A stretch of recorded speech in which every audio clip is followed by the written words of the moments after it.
Madrid está lleno de lugares cargados de historia. Y de rincones ocultos a plena vista. Y alguien tenía que contarlo. Soy Lorenzo Gallardo. Soy David Botello. Y esto es El Punto sobre la Historia.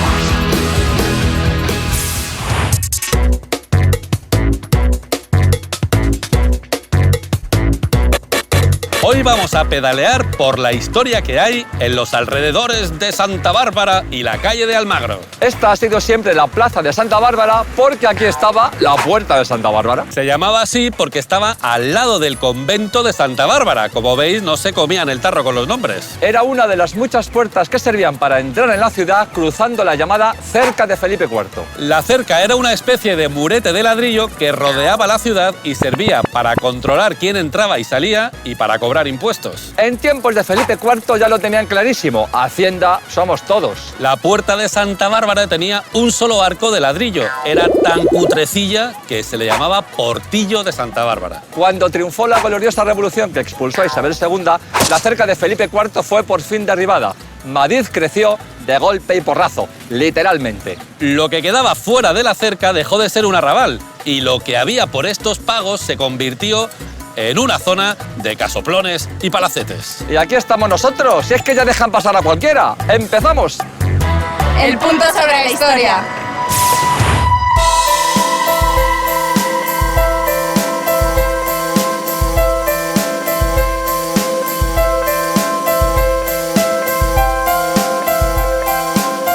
Este espacio tan desparramado, tan oblicuo y tan guasón es la Plaza de Santa Bárbara, que en el siglo XVII era un caminito de tierra. Aquí mismito estaba el convento de Santa Bárbara, una santa que ha dejado muchos nombres por todo el barrio. El convento era de los Mercedarios Descalzos. Lo fundó en tiempos de Felipe III, Fray Juan Bautista del Santísimo Sacramento. En este convento ingresó Mariana Navarro, más conocida como Beata Mariana de Jesús. Mariana era de una familia bien. Su padre, sin ir más lejos, era el peletero de Felipe II. La niña quería meterse a monja, pero su padre ya la tenía prometida con un joven de la nobleza monísimo.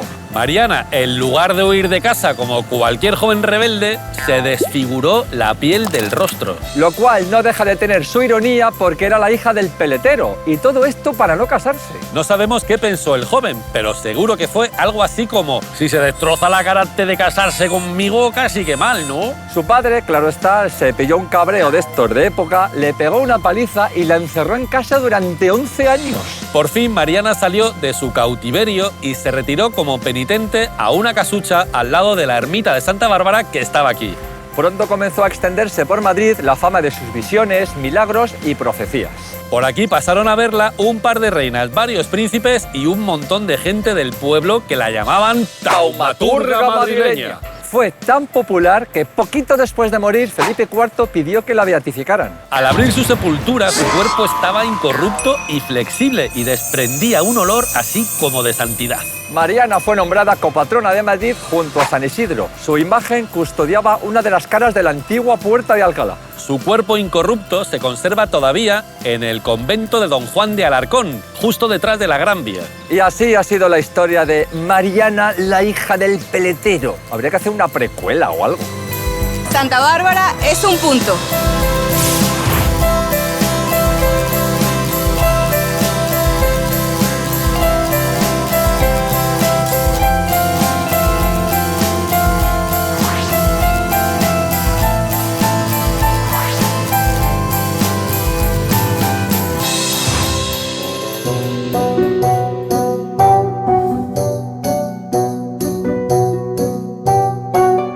Este es el Palacio de la Condesa de Guevara, que está en el mismo lugar en el que durante el siglo XIX estuvo la cárcel del Saladero. El nombre se debe a que antes de ser cárcel fue matadero y saladero de tocino, construido por Ventura Rodríguez, vaya encarguito, en tiempos de Carlos III. El Saladero fue una de las cárceles más lúgubres, siniestras y apestosas de Madrid. El Saladero tuvo presos famosos como Nicolás Salmerón, el torero Frascuelo, ¿qué habría hecho?, y el bandolero Luis Candelas. Luis Candelas pasó por aquí porque decía que la fortuna estaba muy mal repartida. Le gustaba decir que su auténtico oficio era cambiar las cosas de sitio y los dineros de bolsillo. Eso sí, sin consultar a sus dueños. No solía pasar mucho tiempo por aquí.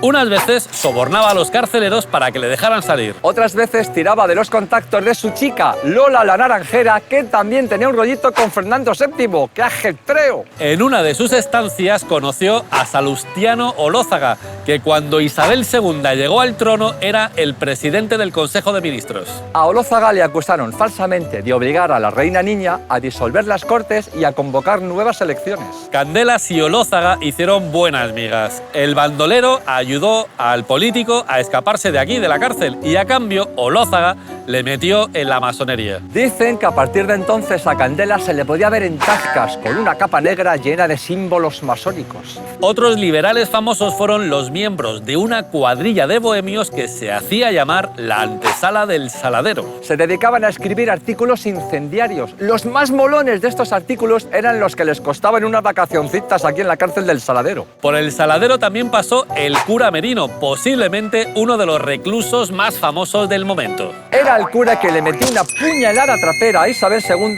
el día que iba a bautizar a su hija, la Chata. Uno de los últimos presos ilustres fue Federico Chueca, que pasó unos días en el Trullo por participar en la Noche de San Daniel. Fueron unas protestas estudiantiles que, como suele pasar, acabaron muy mal para los estudiantes. Aquí dentro Chueca compuso unos valses para piano titulados Lamentos de un preso. Más tarde daría fama internacional a esta cárcel con su inolvidable Jota de los Ratas de la Gran Vía. Nuestra fe del bautismo la tiene el cura del Saladero. A finales del 19, la cárcel del Saladero se sustituyó por la cárcel modelo de Moncloa, que era mucho más moderna. En su lugar se construyó este palacio de la Condesa de Guevara. Actualmente es la sede de un banco. Y digo yo, ¿qué pensaría de esto Luis Candelas? La historia es un punto.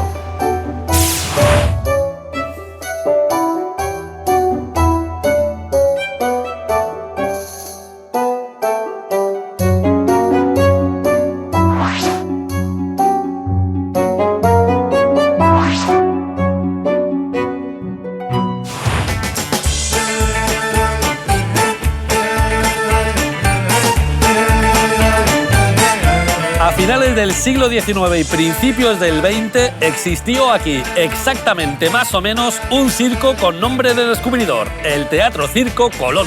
No sabemos si el nombre era porque tenía forma de huevo como el huevo de Colón. En aquellos años el Circo Colón era la alternativa popular al Circo Price, que era mucho más aristocrático. Entre los artistas que conmovieron al público madrileño en la pista central del Colón estuvieron Mr. Papus, el inigualable ayunador de la urna, un fakir capaz de permanecer sin comer ni beber durante 8 días consecutivos.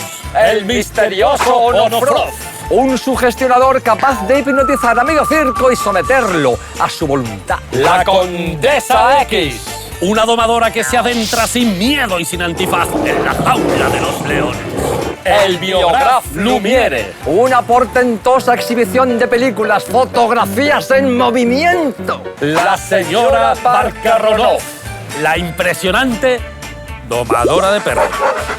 Pero nuestro número favorito del Circo Colón es El payaso Tonino. Tonino fue padre de los no menos populares Popov y Teddy, que a su vez eran los tíos de los payasos de la tele. ¡Como Chanuchele! Y el mayor espectáculo de todos, las pantomimas acuáticas y las nadadoras. unas bellas jovencitas que enamoraban al público de todas las edades con sus piruetas en el agua al compás de la orquesta. Las malas lenguas aseguran que la troupe de nadadoras se disolvió porque todas las jovencitas se fueron casando con los jovencitos ricos de la zona.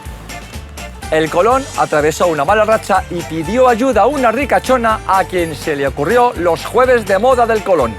Dicen que aquella primavera hubo más escotes pronunciados que ninguna otra temporada. A la buena señora se la llamaba Isabel la Católica porque era la protectora del Colón. ¡Qué fuerte, qué fuerte, qué fuerte! La historia es un punto.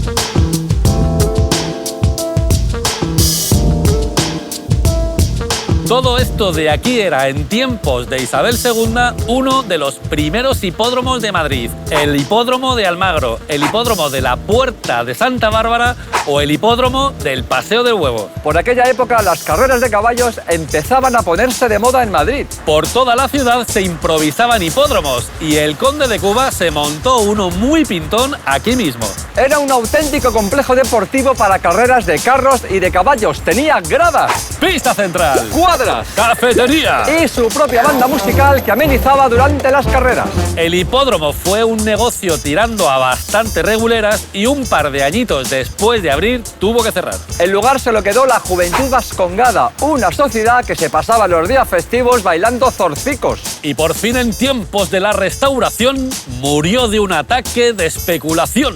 Y Madrid siguió creciendo Chimpón. El punto sobre la historia.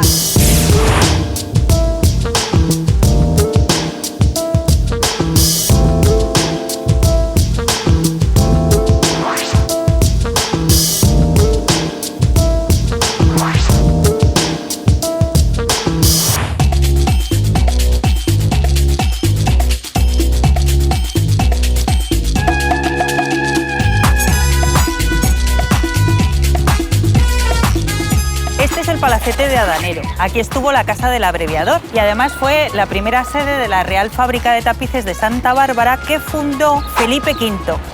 Y bueno, con Carlos III la verdad es que alcanzó su máximo esplendor. Al principio al frente de la fábrica había una familia flamenca porque eran los que sabían del tema. Pero Carlos III ya puso a Antonio Rafael Mengs.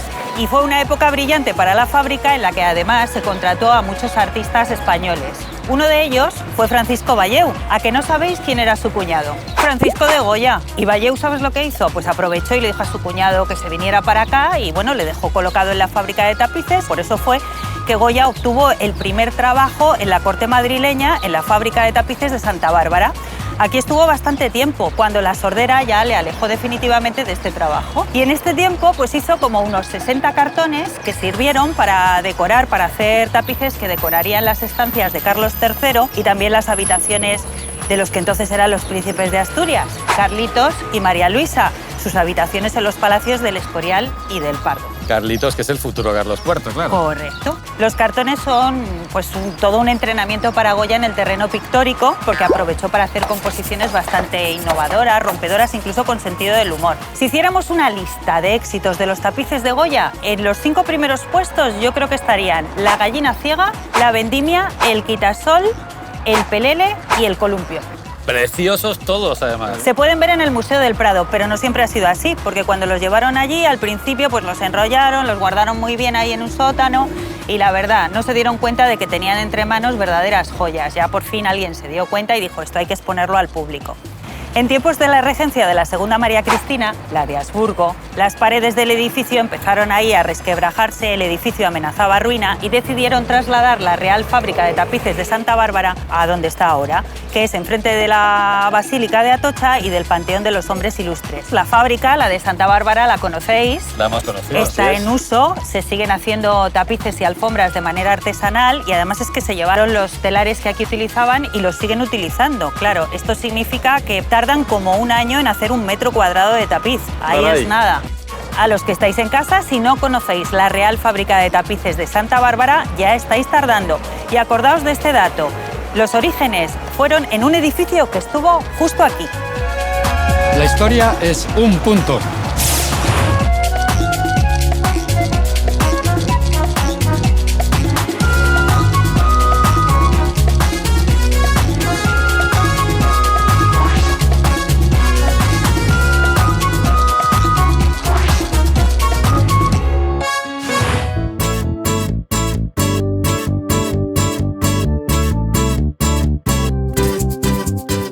esta calle que tenéis aquí, es Almagro. Que la mayor parte de la gente piensa que es por las berenjenas o por el pueblo, que una cosa trae la otra, pero no, es por el conquistador. Hay un conquistador que se llama Almagro. Ahora, el conquistador, hombre, yo no sé si es por antonomasia, pero un tipo formidable, una vida terrible, o sea, bastardo, niño maltratado, cría en una jaula todo el tiempo, se escapó, entró de criado en un señor de Toledo, se escapó otra vez, se marchó a Alcalá, entró de paje, se peleó con otro, lo mató de un navajazo, una cosa tremenda. Se tiene que marchar porque no queda más remedio y se va a América, claro que era la única oportunidad que le quedaba. Entonces la cosa es que él llega allí, en una zona concreta que lo que hoy es Panamá. Sienta la cabeza, gana tierras, gana una posición, se casa con una india, pero entonces conoce a Pizarro. Y empiezan a llegar noticias en ese momento a Panamá de un mundo misterioso lleno de oro que llaman el Virú, que es lo que hoy conocemos como Perú. Monta una sociedad con Pizarro y con un tercero, con un cura, que es el que se va a encargar de poner el dinero, y empieza la aventura. Al final consiguen encontrar ciudades muy completas, con buenas murallas. Era ya el Imperio Inca. Se pelea con Pizarro por el sitio de territorio que le toca. Le toca el norte de Chile. Es un infierno, o sea, los Andes, nieve, la gente se muere. Llegan, cruzan. Según cruzan, le mandan aviso de que el rey ha señalado ya los límites jurisdiccionales de cada cual y tiene que volver a Cuzco. Y lo que hace es lo siguiente. Como esto funcionaba como empresas y los exploradores, los conquistadores, se habían endeudado para pagar sus armas, coge Almagro todos los papeles donde estaban todas las deudas de toda su expedición y delante de ellos hace ras, la rompe, le perdona todas las deudas a todos y vuelve al Cuzco. La cosa es que Almagro llega cuando cree que por fin tiene la jurisdicción asegurada, llega a Cuzco y lo que se encuentra allí es un pandemonium formidable. ¿Por qué? Pues porque Pizarro, a su vez, también tenía sus obligaciones con su gente y en particular con sus hermanos, que no quieren ver a Almagro en Cuzco de ninguna manera y empieza una guerra entre los españoles del Perú, no de los españoles con los indios. Pierde Almagro, quedan presos y Gonzalo Pizarro le odiaba tanto que le estranguló en la celda. Y se lo carga el hermano de Se lo Pizarro. carga el hermano de Pizarro, Gonzalo. En fin, mira, Almagro yo creo que hoy hay que recordarlo como el tipo que en una situación absolutamente trágica coge las deudas de todos sus hombres que debían de ser un potosí. O sea, caballos, armas, comida, todo, y las rompe para que le puedan acompañar libre a Cuzco. Es un gesto extraordinario. La calle Almagro es un punto.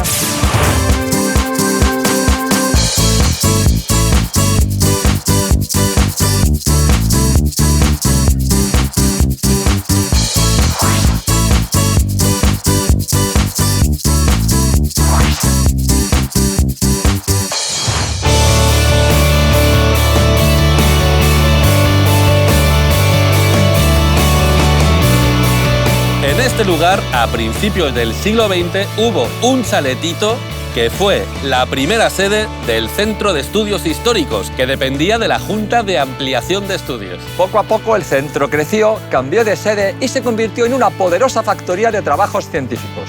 Claudio Sánchez Albornoz, Américo Castro o Damaso Alonso dieron clase aquí y dirigiendo el cotarro Ramón Menéndez Pidal. Don Ramón era gallego de nacimiento, pero asturiano de adopción. En lugar de jugar a polis y cacos o indios y vaqueros, don Ramón jugaba de niño a liberales y carlistas. Toma, toma, liberal, probarás el poder del derecho divino de la monarquía. No, no, no, carlista retrógrado. Toma, para socavar la libertad inherente del ser humano. Toma. Tenía que ser un chaval rarito. Cuando se vino a Madrid, en lugar de salir de marcha, se sacó la cátedra de Filología Románica. Un buen día, don Ramón acudió a un congreso donde se atacaron las ideas feministas de Concepción Arenal. Una tal María Goiri, de 18 añitos, salió a defenderla con vehemencia. Su intervención fue ovacionada por todo el público. Y claro, don Ramón le dio tal cupidazo con ella que no les quedó otra que casarse. En vez de irse de viaje de novios al Caribe, como todo el mundo, pues ellos se fueron a Castilla la Vieja a recorrer la ruta del Cid.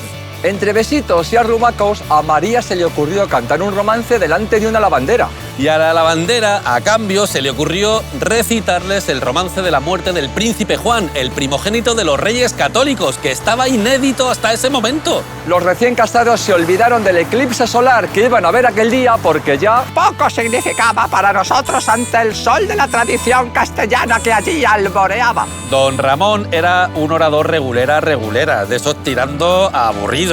En las primeras conferencias en el Ateneo, alguien dijo: lo que valdría este muchacho si fuera andaluz. Otros investigadores no pensaban lo mismo. Menéndez Pidal dice las cosas más estupendas con la mayor sencillez. Le sobraba sentido del humor. Un buen día, en una conferencia, se le ocurrió decir Shakespeare en vez de Shakespeare. Y claro, los jóvenes que le escuchaban se rieron de él. Y va don Ramón y se pone, pues vosotros lo habéis querido, chavalote. Hizo toda la conferencia hasta el final en un magnífico y perfecto inglés. Don Ramón fue asesor histórico del equipo de rodaje de la película El Cid, de Anthony Mann. Hay un montonazo de fotos en las que se ve a don Ramón charlando con el equipo técnico, con Charlton Heston, con Sofía Loren. Tenía una salud de hierro. A los 80 años, Gregorio Marañón le hizo un chequeo. Doctor, ¿cree que viviré 16 años más? ¿Por qué lo pregunta? Porque tengo proyectos que me ocuparán todo este tiempo. Y a los 90 y tantos, nada menos, le dijo a Dámaso Alonso: ¿Sabe usted que he vuelto a comprar libros? Creía que me iba a morir y dejé de comprarlos, pero como veo que no me muero, ¡he vuelto! Cuando cumplió los 99 años, unos amigotes le regalaron un trozo del cráneo del Cid. Dicen que lloró con el hueso en sus manos y lo besó. Fue desde luego el mejor regalo de su vida. Y cuando faltaban 4 meses para cumplir los 100 años, le dio por morirse. Era un enamorado de la historia que supo conjugar como nadie la pasión y el rigor. Por eso, don Ramón, nos cae usted francamente bien. El punto sobre la historia.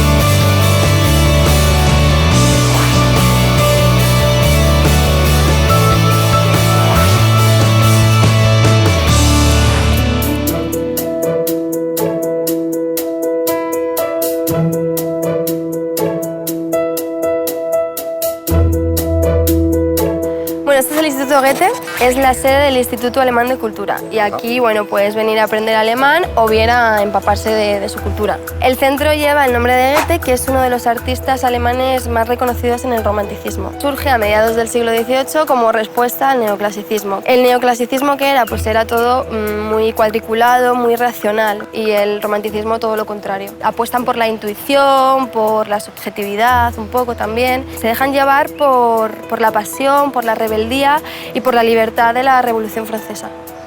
Goethe era superdotado. ¿Ah, sí? Sí, estudió lenguas, geología, medicina, derecho y también era novelista, poeta y dramaturgo y científico germánico. Fue el artista alemán que más influyó en el romanticismo de su país.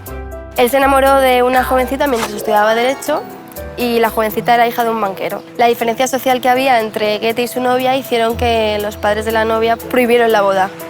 En su novela Werther, el protagonista se enamora de un amor imposible, de una mujer prometida. Sufre tanto y es tan difícil de gestionar sus sentimientos que llega a suicidarse con una pistola. La novela tuvo tanto éxito que Werther se puso de moda y podemos decir que era la Werthermanía, ¿no? Y un dato muy curioso es que se dice que Napoleón, unos años después, llevaba consigo mismo siempre un ejemplar. Pero los críticos dicen que su mejor novela fue Fausto, que es un clásico en la literatura universal. Que por si no sabéis de qué va Fausto, Fausto hace un pacto con el diablo para que le devuelva su juventud a cambio de su alma.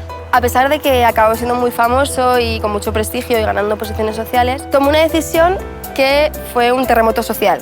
Se casó con su sirvienta. O sea que todo lo que le había costado alcanzar esas posiciones se lo cargó. Y lo pierde Sí. por algo tan honesto como casarse por amor. Claro. Y sin embargo, a partir de ese momento empezó a circular una anécdota muy curiosa. Él iba andando con Beethoven y se encontró de frente con la emperatriz y su familia. Entonces Goethe se paró, les dejó paso y se quitó el sombrero, pero Beethoven siguió para adelante con su sombrero cortando un poquito el paso a los nobles. Y fue la familia real la que le cedió el paso a Beethoven. Beethoven le esperó unos metros más adelante y cuando llegó Goethe, pues Beethoven le echó una bronca monumental por el comportamiento tan humillante que había tenido. Esta anécdota no está demostrada que haya ocurrido de verdad, pero digamos que demuestra cómo funciona la sociedad. Os animo a que vengáis a visitar el instituto, a que os empapéis de la cultura alemana y sobre todo a que leáis el romanticismo, que creo que es algo muy divertido y muy interesante.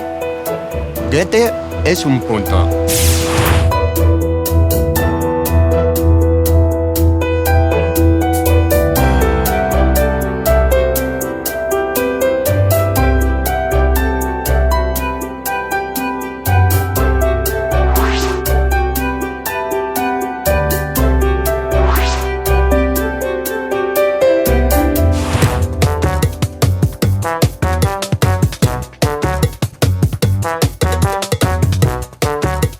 Esta chocita tan despreocupada, tan salerosa y tan de color ladrillaco es el Palacio de Carlos María de Castro. Aunque el nombre de Castro no nos suena a nada, los madrileños le debemos mucho. En el año 1800, Madrid tenía unos 200.000 habitantes. 50 años más tarde había alcanzado los 300.000.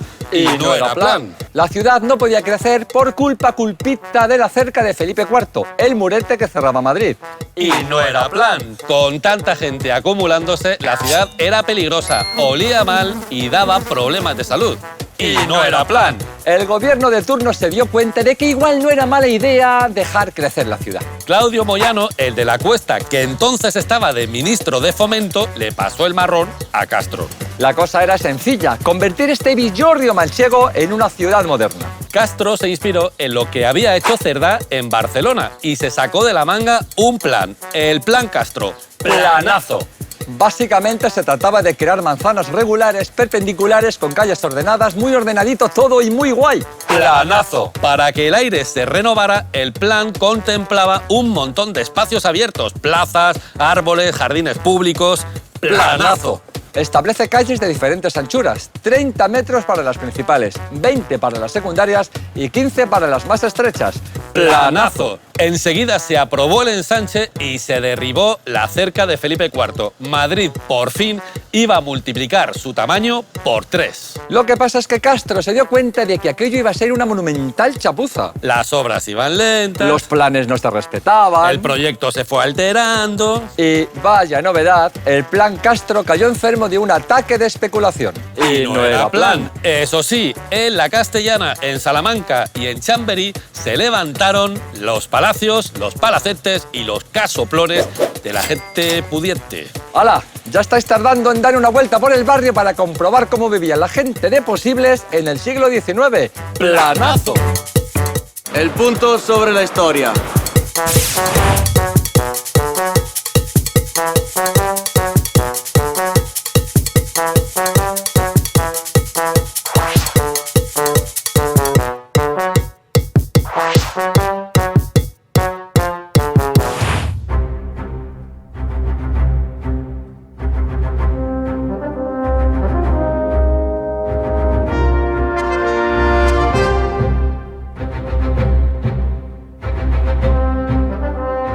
Este lugar tan celuloide, tan fábrica de sueños, tan luces, cámaras y acción, es la sede de la Academia de Cine. Os vamos a contar el nacimiento de la Academia de Cine como si fuera una película. Secuencia 1. Interior día. Restaurante Opazo de Madrid.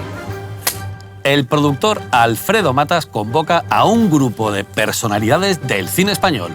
Luis García Berlanga, Carlos Saura, José Sacristán, Charo López, el montador Pablo González del Amo, el músico José Nieto y muchos más. De esta reunión de amigotes surge una asociación avalada por las firmas de 87 profesionales del cine español.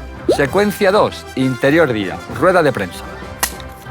Ha pasado un año y la Academia de Cine se presenta ante la opinión pública. Quieren conservar y difundir el patrimonio cinematográfico español, promocionar el cine y crear unos premios.